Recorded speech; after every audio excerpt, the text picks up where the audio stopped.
নমস্কার, আমি আশিস চট্টোপাধ্যায় আপনাদের কাছে নিয়ে এসেছি একটি গুরুত্বপূর্ণ জাতীয় সমস্যার ব্যাপারে খবর। আমরা ইতিমধ্যেই জেনেছি যে মার্কিন যুক্তরাষ্ট্র তারা নতুন একটি শুল্কের কথা বলছে। প্রেসিডেন্ট ট্রাম্প যেটা বলেছেন যে ইরানের সঙ্গে যারা ব্যবসা করবে তাদের ওপরে অতিরিক্ত 25% শুল্ক চাপানো হবে। অর্থাৎ ইরানের সঙ্গে যারা আমদানি বা রপ্তানি করবে, ইরানের সঙ্গে কোনো রকম বাণিজ্যিক সম্পর্ক রাখবে, তাদের ওপরেই অতিরিক্ত 25% শুল্ক চাপানো হবে। অর্থাৎ যদি ভারত ইরানের সঙ্গে ব্যবসা বাণিজ্য করে, যেটা সত্যিই করে, তাহলে ভারতের ওপরে ইতিমধ্যেই যে শুল্ক বসানো আছে তার ওপরে আরও 25% শুল্ক বসবে। কোন ব্যাপারে শুল্ক? না, ভারত যদি আমেরিকাতে জিনিসপত্র রপ্তানি করতে চায় তাহলে ভারতের ওপরে এই আরও অতিরিক্ত শুল্ক বসবে। ভারতের ওপরে ইতিমধ্যেই কত শুল্ক রয়েছে? একটা তো প্রাথমিকভাবে 25% শুল্ক রয়েছে, তার ওপরে রাশিয়ার থেকে তেল আমদানি করবার জন্য 25% শুল্ক চাপানো হয়েছিল। এই দুটো মিলে 50% শুল্ক চাপানো হয়েছিল। এবারে ইরানের সঙ্গে ব্যবসা করবার জন্য ভারতের ওপরে আরও 25% শুল্ক চাপবে। শুধু ভারতের ওপরে নয়, যেসব দেশ ইরানের সঙ্গে ব্যবসা বাণিজ্য করবে, যেমন আমাদের প্রতিবেশী চীন, তাদের ওপরেও এই শুল্ক চাপবে। আমরা ভারতের কথাতেই ফিরে আসি। সেক্ষেত্রে ভারতের ওপরে 75% শুল্ক চাপবে। অর্থাৎ ভারত যদি কোনো জিনিস আমেরিকাতে রপ্তানি করে, সেই জিনিসটার দাম যদি 100 টাকা হয়, তাহলে আমেরিকাবাসীকে সেটা 175 টাকায় কিনতে হবে। স্বভাবতই অন্য কোনো দেশ যাদের ওপরে এত শুল্ক চাপানো নেই, তারা যদি আমেরিকায় সেই জিনিসটাই রপ্তানি করে, তারা 100 টাকার কাছাকাছি দামে বা কিছুটা বেশি দামেও যদি রপ্তানি করে, তাহলেও সেটা ভারতের রপ্তানি করা জিনিসের থেকে সস্তা পড়বে। কেননা ভারতের জিনিসের ওপরে 75% শুল্ক চাপবে। এই পরিস্থিতিতে ভারতের রপ্তানি মার্কিন যুক্তরাষ্ট্রে আরও ধাক্কা খাওয়ার আশঙ্কা স্পষ্ট হয়ে উঠেছে। দ্বিতীয় রাস্তা কি? ভারত যদি ইরানের সঙ্গে ব্যবসা বাণিজ্য বন্ধ করে দেয়। ইরানের সঙ্গে ভারতের ব্যবসা বাণিজ্যের দুটি দিক রয়েছে। এক তো হচ্ছে ইরান থেকে ভারত পেট্রোলিয়াম এবং পেট্রোলিয়ামজাত নানা জিনিস আমদানি করে, কিন্তু যেটা বেশি গুরুত্বপূর্ণ তা হলো ভারত অনেক জিনিস ইরানে রপ্তানি করে। আসলে ইরানের সঙ্গে ভারতের ব্যবসা বাণিজ্য এমনই যে ইরানে ভারত রপ্তানি করে বেশি আর আমদানি করে কম। সেই জন্যে ইরানের সঙ্গে ব্যবসা বাণিজ্যে ভারত উদ্বৃত্ত, অর্থাৎ ভারতের বিদেশি মুদ্রা আয় হয়। ইরানে ভারত কি কি জিনিস রপ্তানি করে? একটি হচ্ছে বাসমতি চাল বা উন্নত মানের সুগন্ধি চাল, যেটা ইরানে ভারত বিপুল পরিমাণে রপ্তানি করে। ইরানে রপ্তানি করে ওষুধপত্র বা এই ধরনের জিনিস, ফার্মাসিউটিক্যালস যাকে বলা হয়। ইরানে কাপড় চোপড়, টেক্সটাইলস, রেডিমেড কাপড় এবং কাপড়ের থান, এই সব জিনিস ভারত রপ্তানি করে। ভারত রপ্তানি করে চিনি বা এই রকম কৃষি এবং শিল্প মিলিতভাবে যে জিনিস উৎপাদনে দরকার হয় সেই ধরনের জিনিস। এই ধরনের সব জিনিস মিলিয়ে ভারত ইরানে রপ্তানি করে প্রায় 16,800 কোটি টাকার জিনিস, আর ইরান থেকে আমদানি করে এর 1/3 মূল্যের জিনিসপত্র মূলত ইরানি তেল। এখন যদি ইরানের সঙ্গে ব্যবসা বাণিজ্য বন্ধ করে দিতে হয়, তাহলে এই যে জিনিসগুলো ইরানে রপ্তানি করা হতো সেগুলো কোথায় রপ্তানি করবে ভারত?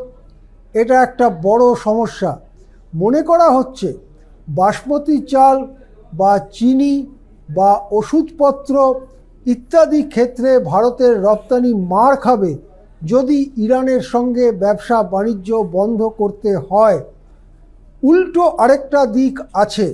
ভারত ভাবতে পারে যে মার্কিন দেশ খেয়াল খুশি মতো যে শুল্ক চাপাচ্ছে সেটা তারা চাপাতে থাকুক, আমরা আমাদের মতো ব্যবসা বাণিজ্য করব। মার্কিন দেশে আমাদের রপ্তানি কমে যেতে পারে, তা কমুক, আমরা অন্যান্য দেশে রপ্তানি বাড়িয়ে সেটার আমরা মোকাবিলা করবার চেষ্টা করব। সে পথে এখনো পর্যন্ত ভারত হাঁটার চেষ্টা করেনি। ভারত এখনো পর্যন্ত যে ইঙ্গিত দিয়েছে সেটা হচ্ছে রাশিয়ার থেকে আমরা তেল আমদানি কমাবো, বা মোটামুটি মার্কিন যুক্তরাষ্ট্রের যে দাবি, তাদের যে হুমকি, তার সামনে নরম থাকব। এমনকি ভেনেজুয়েলায় যে ভয়ঙ্কর বোমবেটেগিরি করেছে মার্কিন দেশ প্রেসিডেন্ট ট্রাম্প, তার ব্যাপারেও ভারত খুব তীব্র বিরোধী প্রতিক্রিয়া না জানিয়ে কেবলমাত্র উদ্বেগ প্রকাশ করেছে। এই দিক থেকে দেখলে মনে হয় যে ভারত মার্কিন দেশের সঙ্গে একটা বাণিজ্য চুক্তি করবার জন্য এতটাই মরিয়া যে মার্কিন দেশের নানা অন্যায় দাবি, নানা অন্যায় সব ফতোয়া, শুল্ক বৃদ্ধি ইত্যাদি ব্যাপার দেখেও না দেখার একটা লাইন নিয়েছে।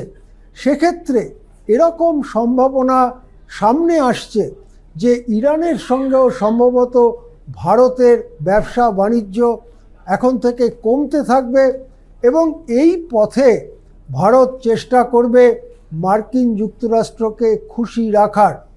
কিন্তু এই ঘটনাটার একটি রাজনৈতিক দিকও রয়েছে। আমরা জানি ইরানে এই মুহূর্তে পশ্চিমী সংবাদ মাধ্যম বা অসমর্থিত সূত্রগুলোর থেকে এমন একটা খবর করা হচ্ছে যে ইরান সরকারের বিরুদ্ধে ব্যাপক বিক্ষোভ চলছে। সত্যিকারের কি খবর সেটা পাওয়া বেশ অসুবিধে, কেননা ইরানে ইন্টারনেট বন্ধ রয়েছে এবং ইরান থেকে খবর পাঠানোর ব্যাপারে সাংবাদিকদের যে স্বাধীনতা থাকা দরকার তা বর্তমানে নেই।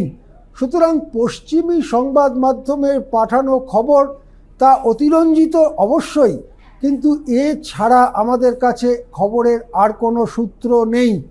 সেই খবরটা এরকম যে ইরানে একদল মানুষ, তারা ইরানের যে রাষ্ট্র এবং সরকার তার বিরুদ্ধে ব্যাপক বিক্ষোভে সামিল হয়েছে। তাতে শত শত মানুষের মৃত্যু হচ্ছে, নানা রকম অগ্নিসংযোগ সহ নানা রকম ধ্বংসাত্মক কার্যকলাপ সেখানে চালাচ্ছে বিক্ষোভকারীরা। এটা ইরানের সরকার বারবার বলছে বিক্ষোভ টিক্ষোভ কিছু নয়, এই সব বিক্ষোভকারীরা আসলে আমেরিকার টাকা পয়সা পেয়ে আমেরিকার মদতে, আমেরিকার সমর্থনে ইরানের বিরুদ্ধে এই কাণ্ডটা ঘটাচ্ছে। স্বভাবতই বিক্ষোভ দমনে ইরান সরকার নানা রকম ব্যবস্থা নিচ্ছে। মার্কিন যুক্তরাষ্ট্র, বিশেষ করে প্রেসিডেন্ট ট্রাম্প বারবার হুমকি দিচ্ছেন বিক্ষোভকারীদের বিরুদ্ধে কোনো ব্যবস্থা নেওয়া যাবে না। সাংঘাতিক কথা। যেমন ধরুন, ভারতে যদি কোনো বিক্ষোভ হয়, ভারত সরকার তাদের সাথে আলোচনা করতে পারে, বিক্ষোভ দমন করতে পারে, ভারত সরকার তার সুবিধে এবং নীতি অনুযায়ী ব্যবস্থা নেবে। কেউ যদি ভারতকে বলে তোমার ওখানে বিক্ষোভ চলবে, বিক্ষোভে তোমার রাজধানী বন্ধ হয়ে যাবে চলাচল, তবু তুমি তাদের বিরুদ্ধে কিছু করতে পারবে না, তারা আগুন লাগাবে তবু তুমি তাদেরকে আটকাতে পারবে না, তাহলে কি ভারতের পক্ষে সেটা মেনে নেওয়া সম্ভব? স্বভাবতই ইরানও আমেরিকার ওই হুমকিকে খুব একটা গ্রাহ্য করেনি এবং তারা তাদের দেশে বিক্ষোভ সামলাবার চেষ্টা করছে। সেক্ষেত্রে ট্রাম্প হুমকি দিচ্ছেন যদি বিক্ষোভকারীদের দমন করা হয় তাহলে আমরা ইরান আক্রমণ করব। ইরান আক্রমণ খুব বেশি দূরে নয়, এই রকম একটা ইঙ্গিত বারবার ডোনাল্ড ট্রাম্প দিচ্ছেন। এক্ষেত্রে শুল্ক বাড়ানোটা কি কোনো রাজনৈতিক ইঙ্গিত দিচ্ছে? অনেকে মনে করেন মুখে ইরান আক্রমণের কথা বললেও আমেরিকা ভালো করেই জানে ইরানের সামরিক শক্তি হেলাফেলা করার মতো নয়। সুতরাং সম্ভবত ইরানকে সামরিকভাবে আক্রমণ করবার আগে অর্থনৈতিকভাবে কাবু করতে চাইছে এবং ইরানকে আবার আক্রমণ করার আগে কিছুটা সময় কিনতে চাইছেন প্রেসিডেন্ট ট্রাম্প। সেই জন্যই সম্ভবত নতুন শুল্ক ইত্যাদির কথা তিনি বলছেন।